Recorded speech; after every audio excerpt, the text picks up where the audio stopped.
Today, we're going to talk about why interest rates are going to rise throughout 2023, despite what everyone is saying. And we're going to talk about two reasons of why I believe this is going to happen. Stay tuned for those. So most of you know the January CPI or Consumer Price Index numbers are out. And of course, the CPI currently today is 6.4%, only down from 6.5% just 1 month ago. And some of you also know that the Federal Reserve's own mandate is to achieve maximum employment and inflation at the rate of 2% over the longer run. So the Federal Reserve's goal is 2%. The economy's at 6.4%. There's article after article that the committee is strongly committed to returning inflation to its 2% objective. And every single meeting that the Federal Reserve has had, the increases in the interest rates and the federal funds rates has been unanimous. Let's take a look at the CPI from 2020 to 2023. As most of you know, inflation started to go up in around the first quarter of 2021, and it's really stayed pretty high since that period of time. First reason why I believe the Federal Reserve is going to continue to raise interest rates is because of the rising costs of shelter. So shelter is a major driver of inflation, and it continues to go up, as you can see, up over 7.9% from just a year ago. And with the new way that the CPI is measured, you can see that housing accounts for 44.4% of this index, so it's going to be a focus for future rate increase. So now let's take a look at two things.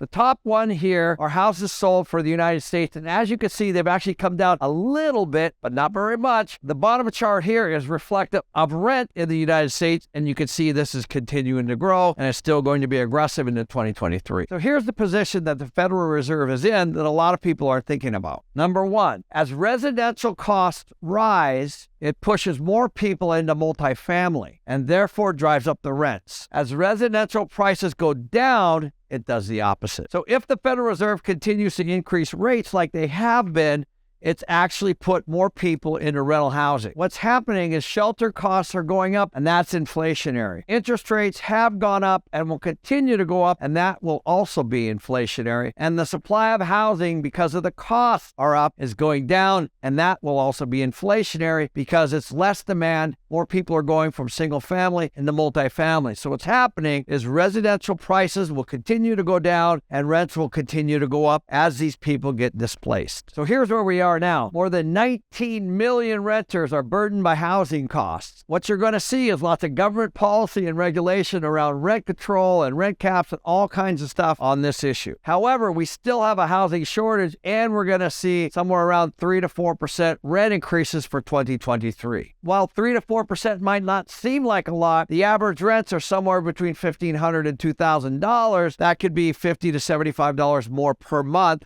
right out of somebody's pocket. Now, I touched on this a minute ago, but the problem we have is a housing shortage. And by people moving out of residential into multifamily, this is not going to get solved. The current estimates indicate that the U.S. needs some 4 to 5 million homes on the market that he has right now. Now, that's single family, condos, multifamily, that's everything. It's just housing.